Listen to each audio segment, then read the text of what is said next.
Um tema que ganhou destaque nesta semana foi o cancelamento de voos pela companhia aérea Itapemirim. Além da mudança forçada de planos, muitos passageiros tiveram problemas com aeroportos lotados por causa do fim do ano e também das férias. Mas aí a gente sempre se pergunta quando acontecem essas questões. Quais providências devem ser tomadas nestes casos, né? Quem vai conversar com a gente agora é a presidente da Comissão de Direito do Consumidor da OAB de Goiás, a Renata Abalém. Doutora Renata, é um prazer falar contigo, seja muito bem-vinda. Feliz Natal para você e para a tua família. Eu já começo perguntando, né? Contratempos eles podem acontecer. Agora eu quero saber qual que é a responsabilidade das companhias aéreas, porque se elas tiveram contratempo, quem pagou pelas passagens, pelo transporte, não tem nada a ver com isso. E quais são as obrigações neste caso? Olá, Evandro, é um prazer estar aqui com vocês. Realmente essa situação da ITA descortinou, trouxe para nós uma realidade que a gente não queria ver. O que eu posso falar com vocês é o seguinte: a ANAC, que deveria ter premeditado, observado toda essa situação, não fez o dever de casa.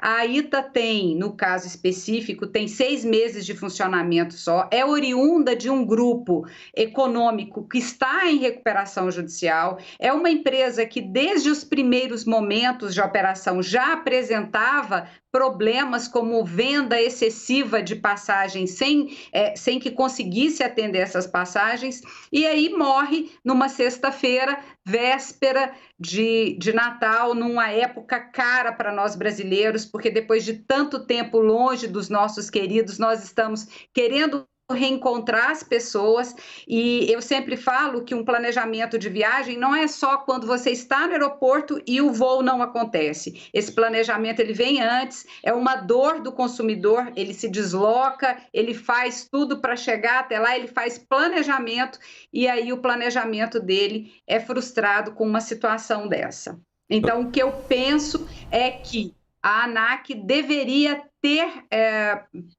olhado para isso, para essa situação, com olhos mais propositivos e não fez. Doutora Renata, e os passageiros, o que resta a eles, né? Porque assim, viagem já está perdida. Para tentar agendar outra viagem, ou vai pagar muito mais caro ou vai encontrar outros voos lotados para os destinos que gostariam de ir.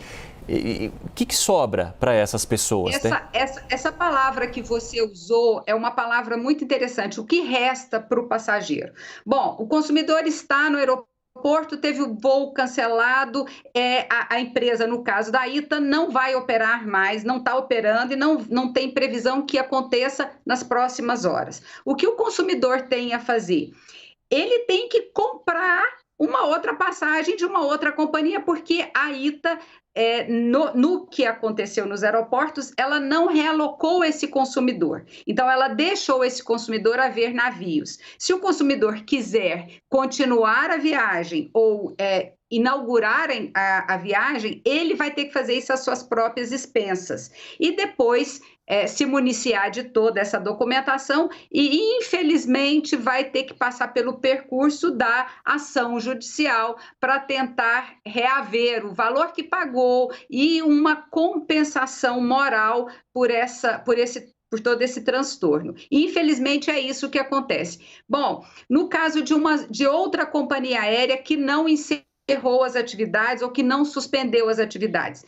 Cheguei no aeroporto, estou lá com uma situação que não tem lugar no voo, embora eu tenha, inclusive, a minha reserva, eu tenho até o meu check-in, mas a empresa vendeu mais passagens do que ela poderia. O que essa empresa tem que fazer? Ela tem que imediatamente me realocar no próximo voo.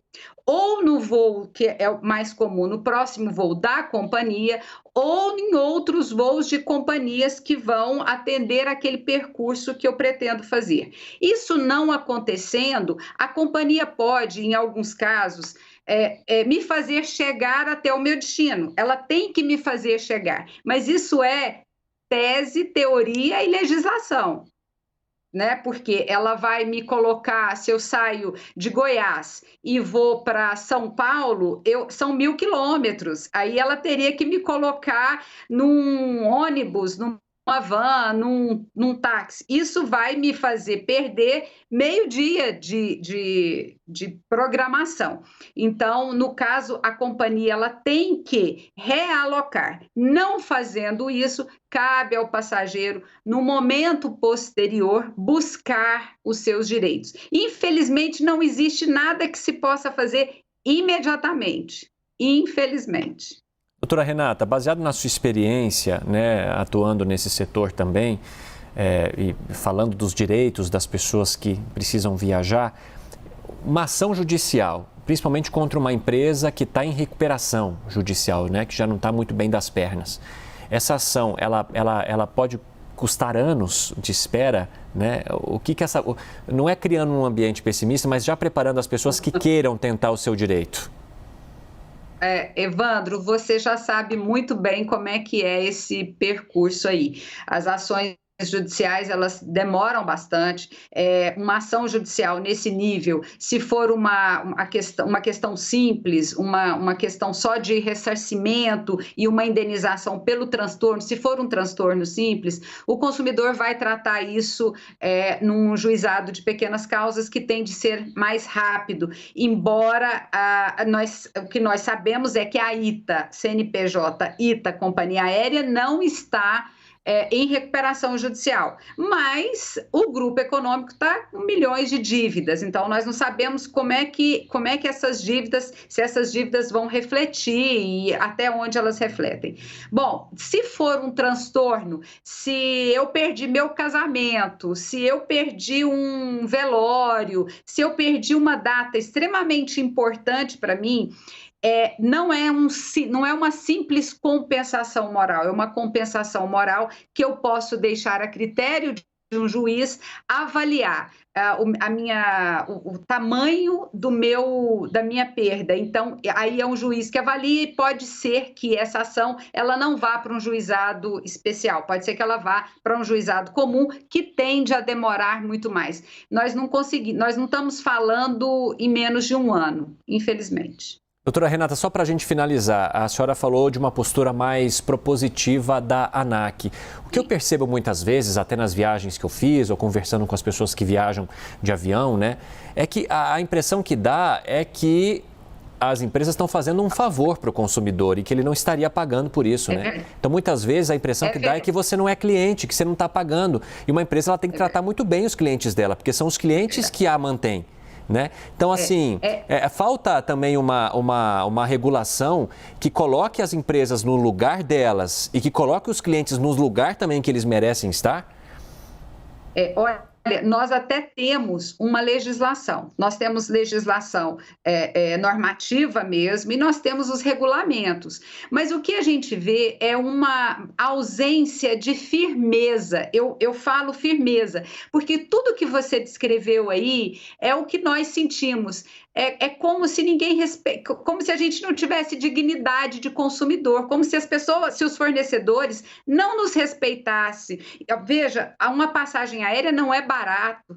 Então, você não viaja não é só o percurso da sua saída até a sua chegada no destino. Tem todo um planejamento, tem todo um histórico, tem toda uma chegada, né? Não envolve só você, mas as pessoas que estão esperando você no lugar de chegada. Então, o que falta é que essas companhias aéreas, como você disse, não nos olhem somente como aquele número que paga simplesmente um serviço, que é um serviço caro. O que falta é que a gente seja tratado com dignidade. Vai olhar agora como é que estão os nossos aeroportos. Não tem condição, nós estamos num período que nós estamos falando de uma nova variante. Os aeroportos estão lotados e nós não temos pessoal de terra das companhias aéreas que nos atendam à satisfação, infelizmente. Então, nós merecíamos, enquanto passageiros, que os PROCONs estivessem dentro dos aeroportos, que a ANAC estivesse fiscalizando, que fiscais da ANAC estivessem lá fiscalizando,